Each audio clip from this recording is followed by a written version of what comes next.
pagi adik-adik semua. Hari ini kita belajar mengenai kelas 3, tema 4, kewajiban dan hakku, subtema 1, kewajiban dan hakku di rumah. Pembelajaran 1. Kalimat saran. Kalimat saran merupakan kalimat yang berisi pendapat untuk menyelesaikan suatu permasalahan. Kalimat saran ditujukan kepada orang lain dengan bahasa yang santun.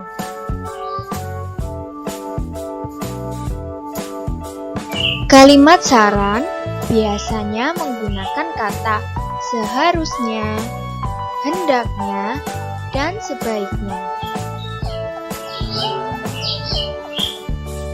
Berikut ini merupakan contoh percakapan mengenai kalimat saran yang diperankan oleh Dedi dan Fitri. Fitri, aku menyarankan sebaiknya kamu membuat tugas bagian ini saja. Terima kasih Dedi untuk sarannya.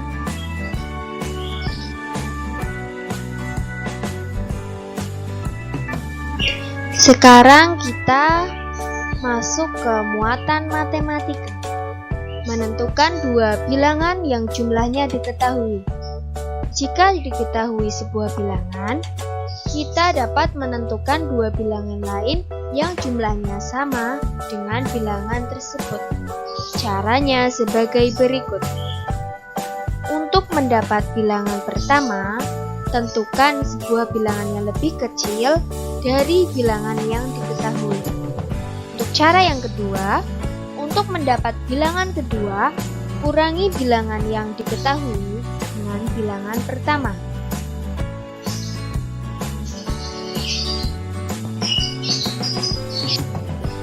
Perhatikan contoh berikut.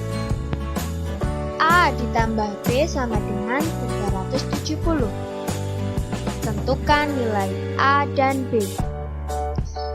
Penyelesaiannya, tentukan bilangan A, di mana A lebih kecil dari 370, misalnya A sama dengan 200, sehingga bilangan B dapat ditentukan dengan cara berikut. A ditambah B sama dengan 370. Tadi A-nya 200, dimasukkan 200 ditambah B sama dengan 370. B sama dengan 370 dikurangi 200 sama dengan 170. Jadi, nilai A dan B dapat kita ganti dengan A sama dengan 200 dan B sama dengan 170.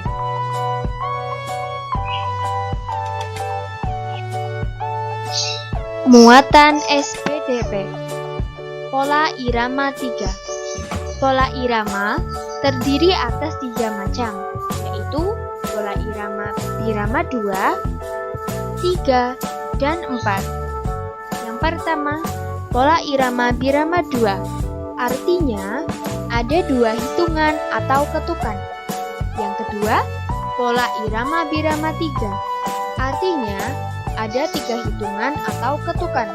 Yang ketiga, pola irama birama 4. Artinya, ada 4 hitungan atau ketukan.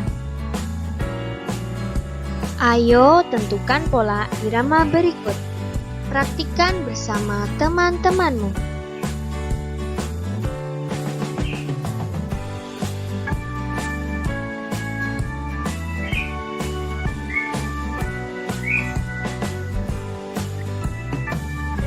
Adik-adik semua, kita masuk ke pembelajaran 2, muatan bahasa Indonesia. Masih mengenai kalimat saran. Kalimat saran berisi solusi terhadap suatu masalah.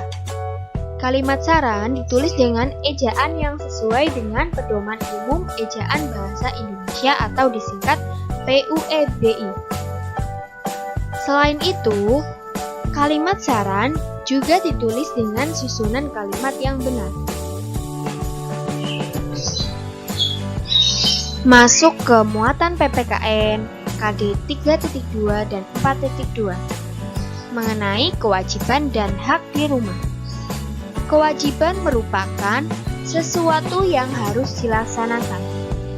Contoh kewajiban anggota keluarga adalah tidur tepat waktu, mandi teratur, dan berpakaian bersih. Lanjut ke hak di rumah.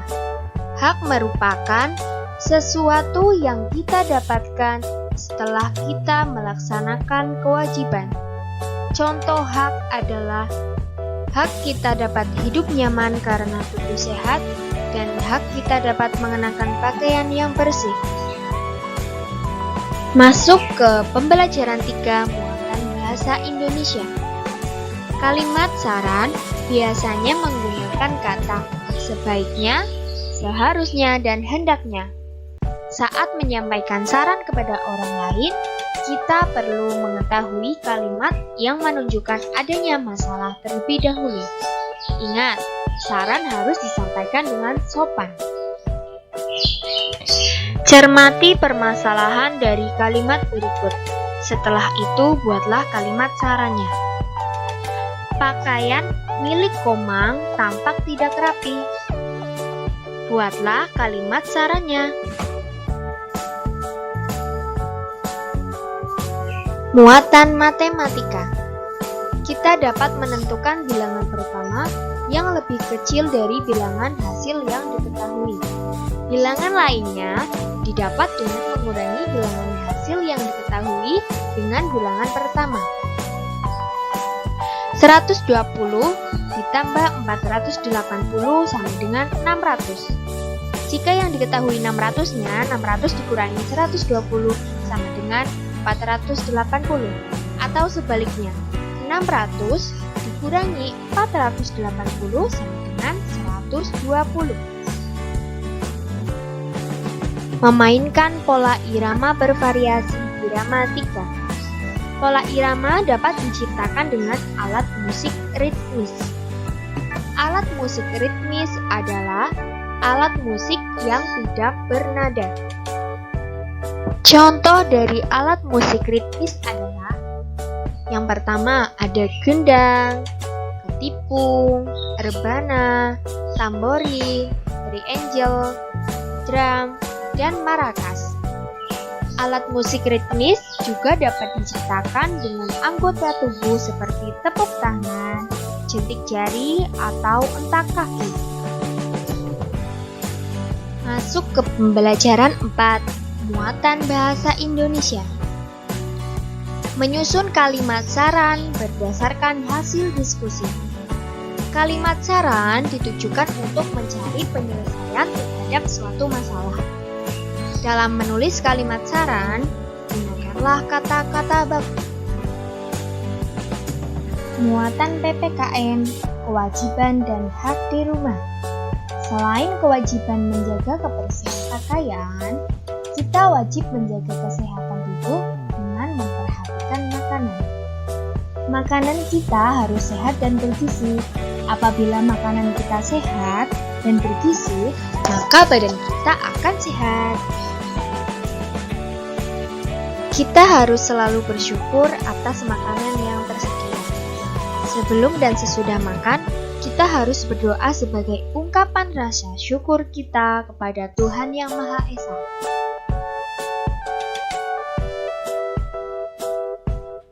Masuk ke pembelajaran 5 muatan bahasa Indonesia. Menemukan kalimat saran dari teks yang didengar. Kalimat saran dapat ditemukan dalam suatu teks yang kita baca atau yang kita dengar. Kewajiban dan hak di rumah. Kewajibanku di rumah. Yang pertama, menjaga kebersihan dan kerapian rumah. Kedua, menjaga ketenangan di rumah dengan berbicara lembut, santun, serta tidak berteriak-teriak. 3. Membantu orang tua membersihkan rumah. Adik-adik, ayo diingat lagi pengertian hak di rumah. Ya, betul sekali. Hak adalah sesuatu yang kita terima atau kita dapatkan setelah kita melaksanakan kewajiban. Nah, contoh hak di rumah yang pertama, mendapat perlindungan dan keamanan di rumah. 2. Disayangi, dicintai, serta mendapat bimbingan dan pendidikan dari orang tua. Dan yang ketiga, dapat bermain bersama kakak atau adik. Masih di pembelajaran 5, muatan matematika. Menyelesaikan soal cerita penjumlahan dua bilangan yang hasilnya diketahui. Suatu bilangan dapat dinyatakan sebagai jumlah dua bilangan. Kamu dapat menggunakan operasi hitung pengurangan yang merupakan lawan dari penjumlahan. Oke adik-adik, kita masuk ke pembelajaran 6, muatan bahasa Indonesia. Menyusun kalimat saran berdasarkan hasil pengamatan. Kalimat saran ditulis untuk memberikan pendapat untuk menyelesaikan suatu masalah. Dalam menulis kalimat saran, gunakan kata-kata baku dan ejaan yang sesuai dengan pedoman umum ejaan bahasa Indonesia. Lanjut ke muatan matematika KD 3.3 dan 4.3. Menentukan dua bilangan yang jumlahnya diketahui. Kita perlu menemukan dua bilangan yang lebih kecil dari bilangan yang diketahui dengan jumlah yang tepat sama dengan bilangan yang ditentukan. Yang kedua, bilangan pertama dapat dipilih sembarang. Cara yang ketiga, bilangan kedua ditentukan dengan mengurangi bilangan yang diketahui dengan bilangan pertama. Pelaksanaan, kewajiban, dan hak di rumah. Adik-adik, ayo lakukan kegiatan tentang pelaksanaan kewajiban dan hak di rumah ya. Sekian pembelajaran pada hari ini. Terima kasih adik-adik semua. Does anyone have any question? Apakah ada pertanyaan? Jika ada pertanyaan, bisa ditulis di kolom komentar ya adik-adik. See you.